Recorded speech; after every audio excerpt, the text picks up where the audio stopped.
Timnas senior Indonesia mengakhiri gelaran Piala AFF 2020 sebagai runner-up setelah kalah dari Thailand di partai puncak dengan agregat 6-2 Sabtu 1 Januari 2022. Kini saatnya skuad Sintayong menatap ke depan untuk pertandingan-pertandingan selanjutnya. Belum banyak agenda resmi yang dimiliki Timnas Indonesia pada tahun 2022.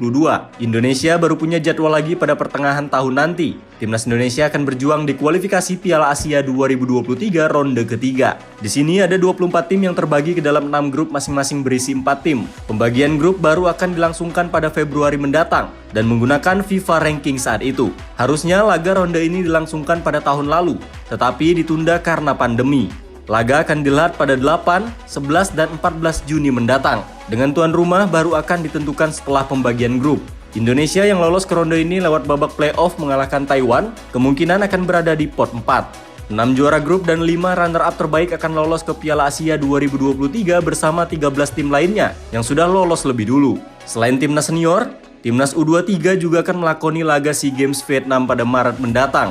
Dengan banyak anggota timnas senior yang masih bisa bermain untuk timnas U23. Sebelum itu, timnas U23 akan berlaga di Piala AFF U23 pada Februari nanti di Kamboja.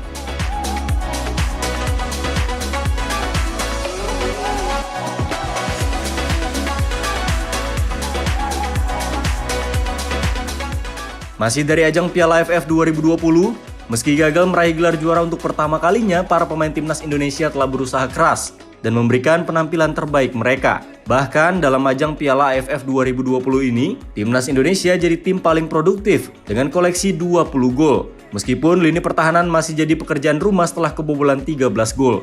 Tidak hanya itu, salah satu pemain timnas Indonesia juga terpilih jadi pemain muda terbaik di Piala AFF 2020 yakni Pratama Arhan. Penghargaan ini diberikan berdasarkan penilaian dari media sepak bola global Goal.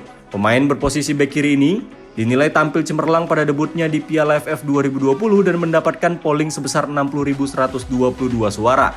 Penghargaan ini diraih oleh Arhan setelah mengalahkan rekan senegaranya, yaitu Witan Sulaiman dengan 49.336 suara dan Alfeandra Dewangga dengan 15.600 suara yang masing-masing berada di urutan kedua dan ketiga. Pratama Arhan memang tampil bagus sepanjang Piala AFF 2020. Pemain 20 tahun ini mampu mencetak 2 gol dan membuat 3 assist. Catatan yang spesial mengingat dia sempat absen pada 2 laga.